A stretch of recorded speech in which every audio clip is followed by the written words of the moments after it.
I wanted to start by talking about how we as a group at Educate had reacted to the pandemic when it first really made a huge difference to education earlier in the year for us around March and April. And of course, we saw lots of scenes like this and lots of this kind of thing happening in education across all of the sectors.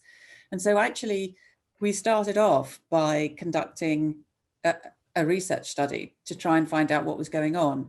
Now, I think Carmel, who has led this piece of work, is speaking at a future event, and she'll tell you much more detail about this, but I just wanted to give a little scratch of the surface because it relates to how I think AI and EdTech in a very practical way have been impacted in a positive way in the main by what's happened. So we worked with Cambridge University Press on this piece of work, and we wanted to really look at quite an extensive study in order to try and get to the heart of what was going on. So we wanted to use multiple data sources to really find out what was happening in schools. So this was very specific to schools. So this chart gives you an idea of the different sorts of data that we've connected. So yes, it includes surveys, surveys done, short surveys done at particular points in time, and then continuing questions that we're now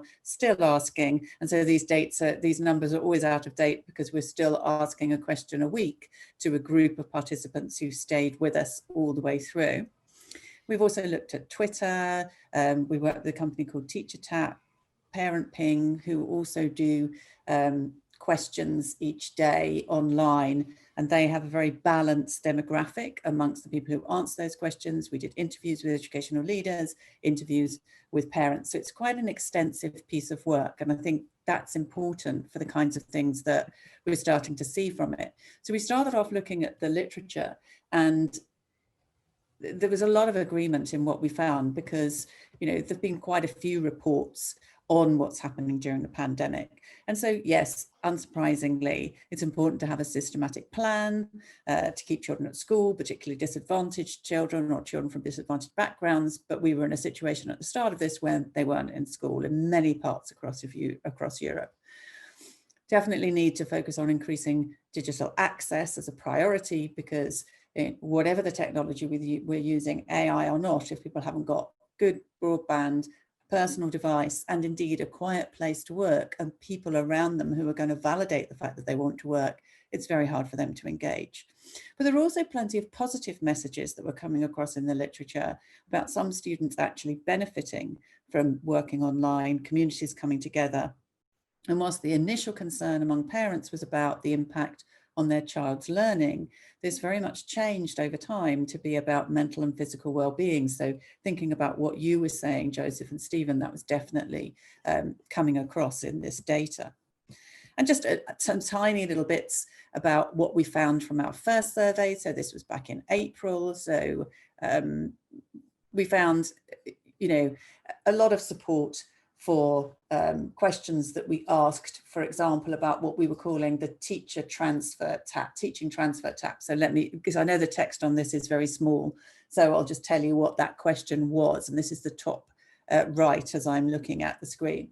So the teaching transfer tap, it's appropriate to just expect that because a teacher is really good at a physical classroom, that he or she will suddenly just know how to be a good teacher in a virtual classroom. And of course, people didn't agree with that, which wasn't surprising. The content trap, do not just upload scanned textbooks and worksheets. That's not enough to really create a good experience. So we obviously knew that was the case. And then thinking about the isolation trap, did teaching and learning have to mean learning alone? And there was a lot of disagreement about that. So much engagement with believing that we need to have community and collaborative. And again, lots of so disagreement about it having to mean alone. But you can see the green on these charts means agreement. So 3 of the 4 questions, very much agreement. The third question was about can we assume that one size fits all? And of course, we know we can't. So no surprises here. That wasn't really anything surprising. It just confirmed what we probably already knew. But if we look at some of the data that was coming in afterwards, it was quite interesting to look at what was being used. Now, this is quite a complicated chart, which I'm quite happy to share afterwards. But I think it's an interesting piece nevertheless, because this was trying to look at the kinds of technology that were being used and trying to divide up the perspectives that we were getting from parents, teachers, educational leaders. And so we were finding that, for example, you would see independent schools using much more collaborative technology than state schools. Secondary schools were much higher in using synchronous learning than primary schools were. And possibly, though we have now subsequently looked at other data to see if this is confirmed, independent schools being more diverse in the technology they use, because of course they have much more available to themselves. And interesting gaps in reporting between parents and teachers. So that was something that parents felt very strongly. And indeed, what's coming out of that, which Carmel will tell you more about, is that there are certainly a group of parents who really feel what they need is more communication with teachers rather than particular sorts of technology to support teaching and learning. And so thinking beyond this, and as I say, I can share this because it is a bit of a complicated chart there, but it's interesting. Thinking about the challenges. So the challenges that were faced, 3 challenges came out as being the most concerning, and that was time management, students falling behind, and lots of confusing messaging. And one of the things that Carmel will share with you in a later session around that confusing messaging is a timeline of all of the information that was coming at educators over the past few months. And it's quite shocking, actually. And that's just in the UK. And I'm sure that the same is repeated everywhere. There were some days when, you know, hundreds and hundreds of pages of information was coming at educators, and they were expected to immediately take it in and do it. It was really shocking. So that was a big point. And if we look at the interviews, some really interesting, these are emerging high-level findings, but really interesting to see in how many institutions the pandemic had pushed schools to use technology, cut through levels of procrastination, lots of comments like, well, we've managed to do, you know, a year's training in 2 days, or these kinds of things. So it was really interesting, huge disparities between state and education sector, where you saw a vast amount of synchronous learning when students were due to sit exams, which was understandable, although in fact, of course, the exams didn't happen here. Parents not at this time concerned about the catch-up curriculum, much more concerned. If they were concerned about that, it was much more if they were in examination years. And it was really interesting how over time the views became much more sophisticated. But I just wanted to give you a taste of that. Carmel will give you a much fuller picture, because I think it relates to the ways in which we can use AI. One of the things that's come through is very much how the views changed as time went on, where initially there wasn't so much of a concern about this falling behind in learning and much more concern about well-being. And certainly there's still concern about well-being. But as the time progressed and students began to come back into class, one of the concerns that's come through very strongly is that immediately, if I'm an educator, I've got, you know, my 35 students or however many, all of whom have had experience and I don't know what it is. And so immediately you've got to diagnose, remediate, you get people back into a place where you know where they are and you know how to help them. And of course, that's a place where AI can really, really help. If we think about the kind of AI tools that are available today, unfortunately only available to people who have the technology and who have the money to buy them in. So available is a very particular word there. But you've got lovely stuff like the technology produced by Alelo in the US, where you can interact with avatars on the screen, on language learning or skills development. You just talk, you don't have to type. You can use it through a browser. You know, these are nice pieces of technology. We know we've got very good quality AI systems that can provide adaptive tutoring. And that's great when you've got a class full of students where you don't know what their experience has been for the last few months. You know, that quick diagnosis, remediation and feedback to the teacher, really useful. Another, this was a product that's come out of Carnegie Mellon University. This is the university level product. They also have school level products. This is Century Tech in the UK. We work in schools and colleges. And of course, there's also the sort of recommender type approach to training and education, where you're not being tutored, but you're having particularly relevant resources recommended to you, whether you're the learner or whether you're the teacher. Again, very useful. And this is again a nice example from a company called Filtered, which works more in training and adult training, where it's a chatbot interface. So you type in, but it's free form, and that's more engaging, more conversational. And actually, I always think it's really important to remember, particularly at times of this well-being being at the forefront of many, many people's minds, that tools such as this, My Cognition, that uses a little bit of AI to adapt to individual users, is so important, because this is about cognitive fitness. This was developed originally as a medical application to try and help people who were suffering from depression. So it was an alternative to medical drug treatment. And so it focuses on executive function, your abilities to pay attention, your long-term memory, your short-term memory, does an initial assessment, and then you play a game called Aquasnap. That's great, I've done it, I use it quite a bit. And that adapts to try and give you the activities that will build the elements of your cognitive fitness, so to speak, where you performed less well on the initial assessment.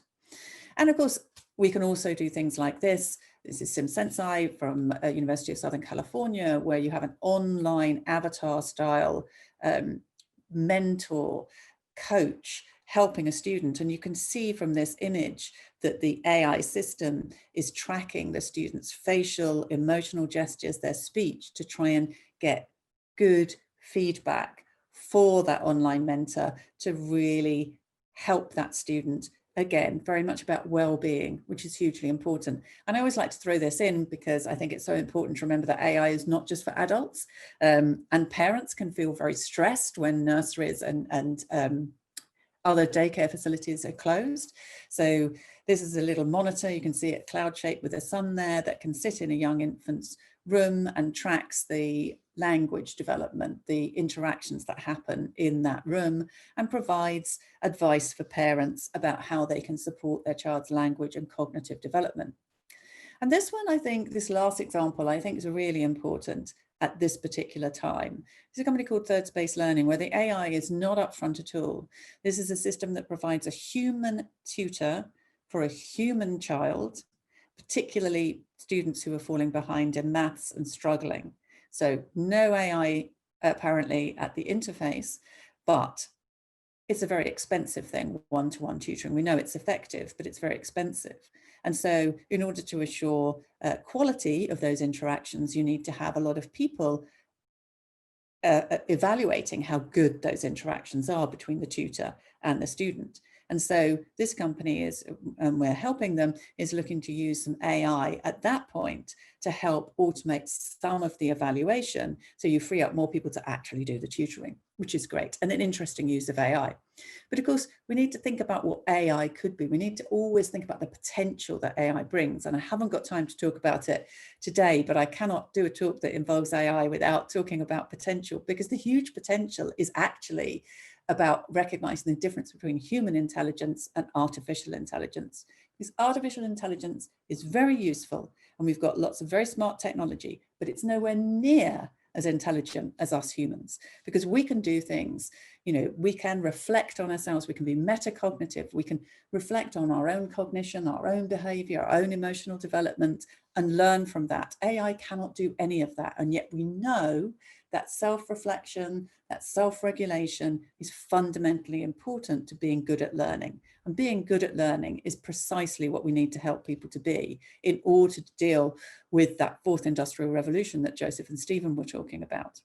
And I cannot say anything about AI without also throwing in the big ethical piece. We have to be very, very careful about ethics, particularly in education. So this is why we formed the Institute for Ethical AI in Education. We had a summit the week before last, and we'll be reporting next February, hoping to come up with guidelines, regulatory frameworks in order to help support educational use of AI. Of course, regulation's never enough. You need to educate people about AI, fundamentally important. But how do we bring about this transformational change where AI has a much greater role in our education systems? Well, I think the only way is through participatory design involving multi-stakeholder partnerships. And this really was at the heart of Educate when we started it and has grown into even more now. So for anybody who doesn't know anything about Educate, it's a program of research acceleration for EdTech startups and SMEs. And it's all built on the principle of the Golden Triangle. The Golden Triangle has 3 points. 1 point represents the EdTech community who are building the technology, some with AI, some not. The second point represents the educators, the parents, the learners, the people who use the technology. And the third point is the research community who need to help the EdTech and the education community come together. And it's gold because the connection of these 3 points through the triangle, the gold is the evidence and the data. And that's fundamentally important to increasing the impact of any EdTech, but in particular, it's important for AI development. We need that golden triangle at the heart of the way we develop AI for use in education.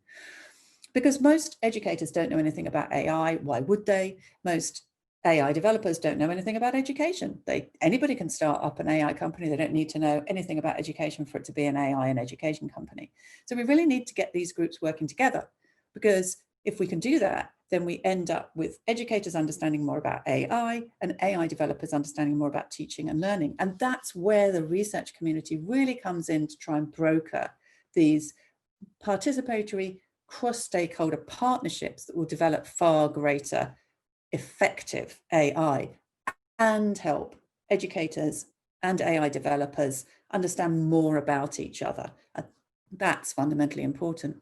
And there's one last thing that I think we have to do. And I felt like this before the pandemic, but the pandemic has really sharpened my view about this. We have to help people become ready for AI. We need to do this before they really start using AI in education, because otherwise I think there's a risk that people will make the wrong choices about what AI to bring into their school, college, or university. And so over the summer, we developed this 7-step program to AI readiness. It has the acronym ETHICAL, because that's really important to remember that whatever we do needs to be done ethically. So it's there as a reminder, but it's basically these 7 steps. We need to, yes, of course, enthuse, excite people about AI. You know, if I'm a school leader, if I'm a university leader, I need to get the community with me if I'm going to be trying to use more AI. So I need to excite them and enthuse them about it. Then we need to look at the particular challenges that we face as an institution, and they will be different for different institutions. We need to work out which one of those we want to focus on. And then we need to actually use the AI to help us understand that challenge before we decide how to use AI to help us to address that challenge. And so in order to help us to understand that challenge, we need to look at the data that we already have about that challenge.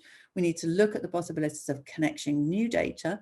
Remember that data can be multimodal. It can be data about what people are doing with their eyes, what people are doing with their hands, where they're looking, how they're speaking, what their voice is telling us about how they're feeling. It can be what they're saying. It can be how they're interacting with a computer. It can be log data. It can be interview data. It can be video data. It can be so much information it's possible for us to collect. And then we need to use our AI techniques to help us use that data to understand the challenge, to learn from that data, to understand what the challenge really is before we start thinking about how we use AI to address that challenge. And I'll leave those references there for anybody who's interested. And I'm very happy to share these slides because these are academic journal articles that might be useful. But also that link there has some free video resources about AI readiness. In fact, it's a whole program of AI readiness that's freely available at that web address. And I'll stop there and say thank you very much for listening to me. And I'm very happy if there are any questions, just try my best to answer them. And thank you very much for listening. Thank you very much, Rose. As always, it's really interesting to listen about, especially when you are talking about all these different elements that have to come together really in order to make it relevant and make it work. Because if we forget about any of these elements in the long term, it's impossible that it will have positive consequences, right? Yeah. Yes. And actually, with your last slide, you answered my questions. And my question that I had, which is, where do I go to find out about this facts and data that need to be at the heart of my design of my EdTech product, my AI product? Because I think that's something that, and you'll know it better than anybody, that startups are struggling a lot with finding the source of information. Even if they would like to base their EdTech products on facts and data, they don't know where to go. They don't know where to start. So these references are probably a good start, but where to go next? Yeah, I think that's true. And I you're so right. And I obviously, I'm a researcher. I've always believed in the power of data. And of course, data can be used to manipulate us. It can be used to mislead us, but it can also really help us understand a situation. And of course, it's the power for much of modern AI as well. And so I think I feel more strongly now that we have to help educational institutions and EdTech businesses understand a lot more about their own data and how they can learn from that data before they start investing what can be a considerable amount of money in AI. You're kind of using the AI techniques to understand your problem before you spend the money on an AI tool or a piece of software.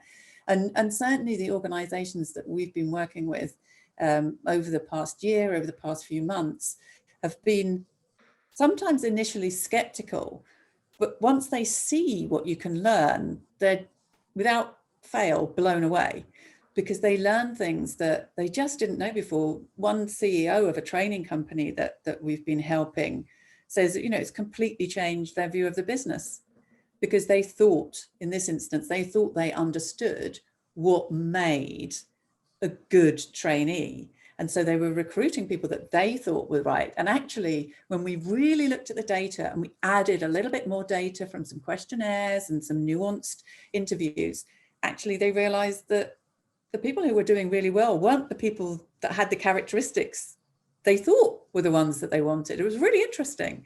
And other instances where, we've helped people understand how particular teachers have a propensity for being very strong in one area and needing more support in others, or particular students. It's, of course, you have to be very careful, you have to do it very ethically, but it can be a real eye-opener. And in businesses, actually, one of the things with the EdTech businesses has been actually helping them to understand their own workforce more effectively, because often they're rushing, they're developing things quickly, it's all very, and actually, they've often got quite a bit of data about the workforce, and particularly now with everybody working remotely, but they're not really unpacking it to learn more. Sorry, that was a really long answer.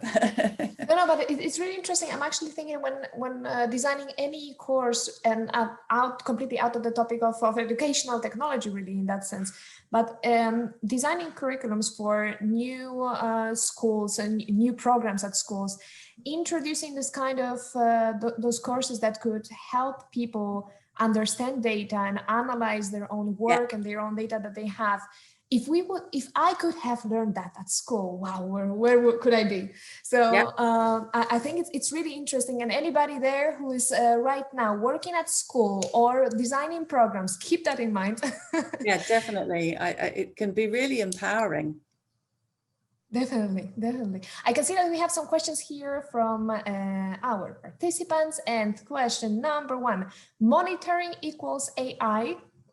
Do you have experience about what parents say about AI? Oh, that's such a good question. AI doesn't have to be monitoring, but I completely take your point. And this is where the ethics come into it. We have to be incredibly careful when we're monitoring what students are doing. I believe very, very strongly that we have to move to a world where we own our data and we decide who can use our data and who can't. And obviously with younger children, that would need to be a parental responsibility. And so monitoring for me is not about somebody else watching me and using the data that they collect to change things about my life, the way they interact with me, without me knowing. It's very much about, and again, with young children, that's hard. It would be more the parents, the teacher working together. For me, it's about helping people understand their own data and helping them understand how they're progressing as a learner.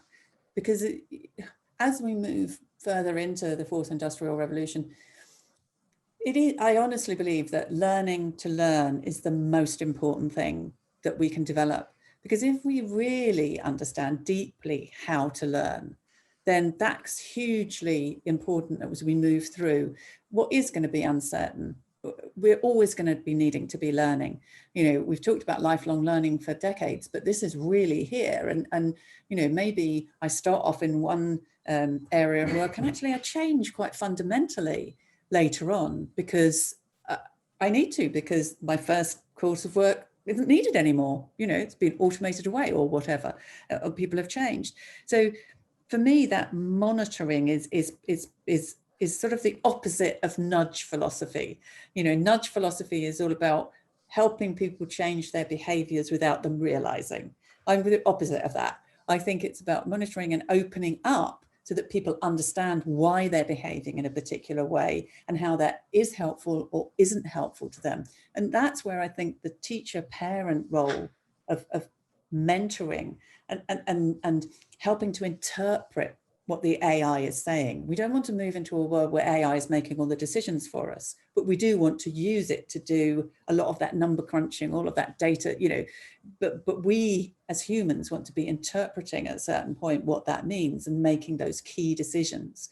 So it's really important that all of us learn what that means, how to interpret that data. So for me, monitoring is much more about self-monitoring, but obviously with young children, that has to be more a shared responsibility, and gradually you help them to take over responsibility for their own monitoring. I would love to get to a point where we don't need exams because I understand my data. I know what I'm going to pull out and show to the university to say, hey, you want me as a student because I can do this, I can do that, you know, this and that. Or to an employer, okay, here's what I'm going to tell you about me, and here's the evidence to show you I can do that, and that's what you need.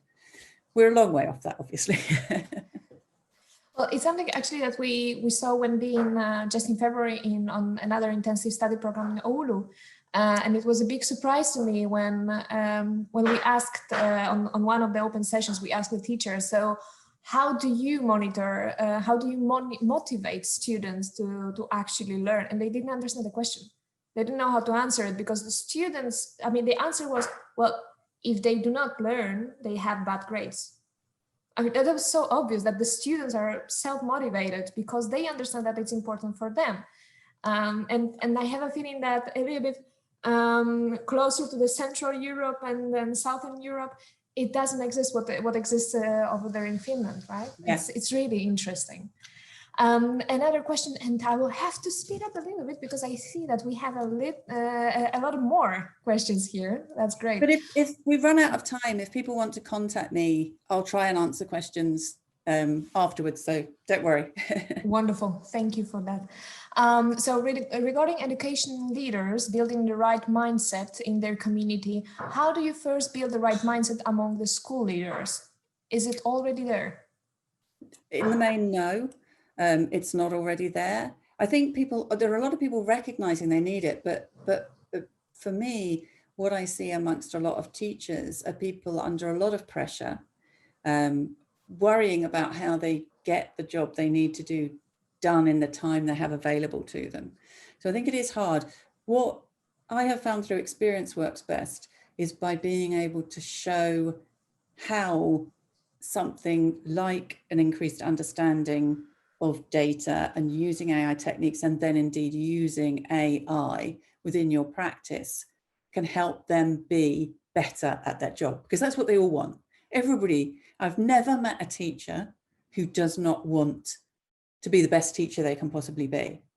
And so what I found works best is generally we start off by talking to the school leadership team to find out a bit more about where the real difficulties are in the school. And then if you can show teachers how this approach could really help them deal with some of the things they are finding very difficult on a day-to-day basis, then you bring them in, and then you can start moving forward. It's not a one-size-fits-all in terms of that initial engagement piece. So yes, there's a 7-step program, and that work, but it has to be something that in that choice of challenge and in that choice of initial engagement is very much what that particular institution needs. Yeah, and I think the scheme that you presented, it's actually very complete, because it shows all the steps that we really need to take and take into consideration when talking about the engagement of the decision makers. On the mentoring, is there any research? This is a very concrete question. Is there any research that is done on how participants respond to an avatar in comparison to a human? Yeah, and how does this system deal with the ethical issues associated with mentoring, such as reporting, safeguarding issues?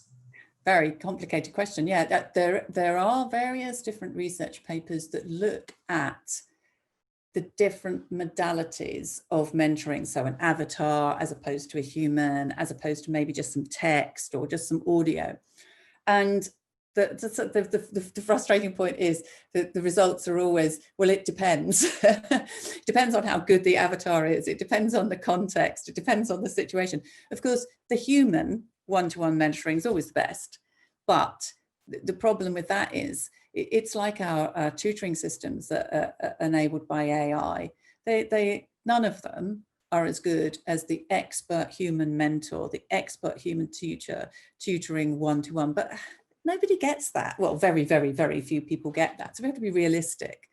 And certainly avatars, the good avatars, the avatars that Alelo have built, and actually because they were originally sort of a university spin out, so there's quite a lot of research behind what they do. And so on their website, there's quite a lot of useful information, and there's certainly papers authored by their founder, Lewis Johnson, that look at this question of, is this avatar? And it does depend on actually how good the avatar is as well, not surprisingly. But the modality does make a difference. Yes, it does make a difference. As for the ethics, it's always such a complicated question. For me, I think one of the most powerful ways we can use AI is actually by helping human mentors to be better at mentoring. That's a slightly different take on it. And I also think that helps with the ethical aspects of this as well. But more important than anything when it comes to the ethics is for people to understand, if I'm using an avatar, say I'm using one of the Alelo, say I'm using N Skills, which is an Alelo avatar that helps me learn to speak English. What I need to understand about that is what is happening. What is happening with my data? As I have this conversation, what is the company using my data for? Now that company is very open about what they're using that data for. So that gives you some confidence that actually this is fine. Where your alarm bells need to ring is when a product or services manufacturer won't tell you the detail of what your data is being used for, where it's stored, who has access to it. That it's very, very, very difficult, often impossible, to truly anonymize data.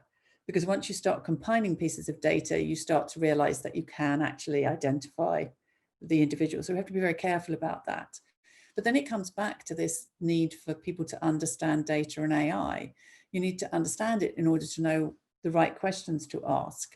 So I would say the best way of making a decision about, whether you feel as a teacher or parent or student that you want to engage with this particular mentoring tool or whatever it is to feel to ask yourself, do I feel confident in the people who are manufacturing this? Are they telling me? Are they being straight with me? Are they being transparent with me?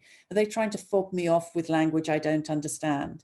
A lot of the educators we speak to, I think the key piece of advice is always be more confident when you're dealing with somebody who's trying to basically sell you something.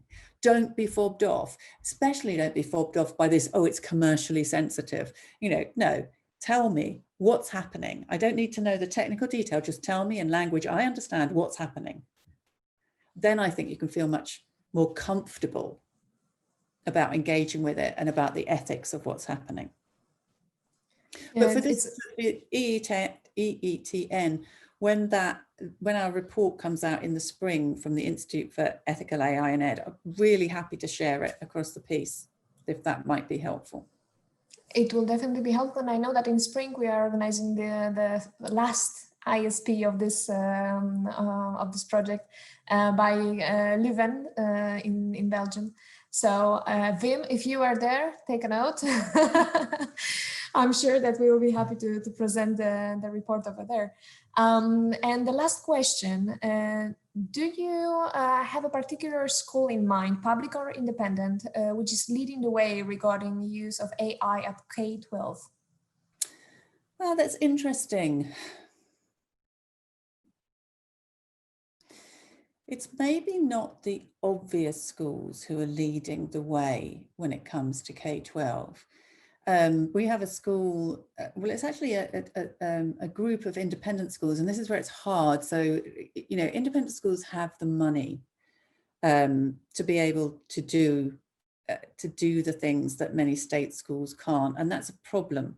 So I find questions like this very hard, because inevitably you end up recommending an independent school because they are the ones that have the money to do this, and I don't want to give the message that you can only do this if you have a lot of money, because actually I think some of the most innovative things are things that are done not with huge amounts of money, but that are done with helping people to understand the power of what they have in their own hands and how to use that.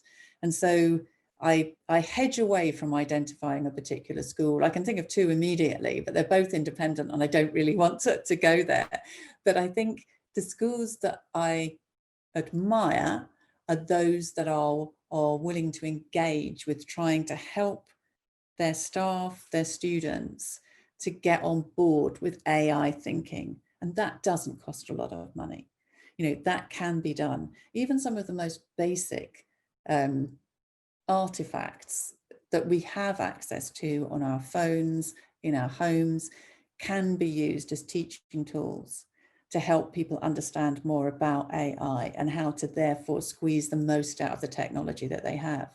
One of the sad things, and I understand how it happens, and this is no criticism of teachers whatsoever, one of the sad things that we often find when we work with schools, not specific to AI, but just thinking about how they can make the best use of the technology they have available to them, is that so often when you look at both the technology that's available in an institution and the human resource that understands how to use that technology, there's a mismatch. And so there's a bunch of technology, often it's software licenses that nobody's using, that the school's paying for, and nobody's using, and they can just save money immediately by stopping paying for them. And it's because somebody who's moved on from the school was enthusiastic about this technology, brought it in, used it probably amazingly, but they've left and the other people didn't really quite know how to use it effectively. You understand the situation. And so actually a lot of it is about, well, let's look at what you've got, that well, stop paying for that, and that, because you're not using it and it doesn't look like it's useful now. Okay, what have you got? What data have you got? What can you understand? How can we get everybody on board with looking at things differently, looking at things through this data and AI lens? And then how can we make the most of what you've got available to you? It's very simple. It's not exciting, but it makes a big difference. Sorry, I was on mute, of course. It had to happen. Yes, of course. So yeah, I think it's it's this job that has to be done, right? It's a job that we all have to learn how to do, this auto-analysis, this saying, okay, let's stop now and look at what we've got around, because we cannot just continue running if we don't know the direction and we don't understand what's happening in the environment around us. It is constantly changing and we have to adapt to this change. Yeah, absolutely. Well, thank you so much, Rose. Pleasure. It's been great having you. And so for now, we are finishing with the session number 1 of today. And thank you everyone who participated, and thank you to all the speakers who shared their insights with us today.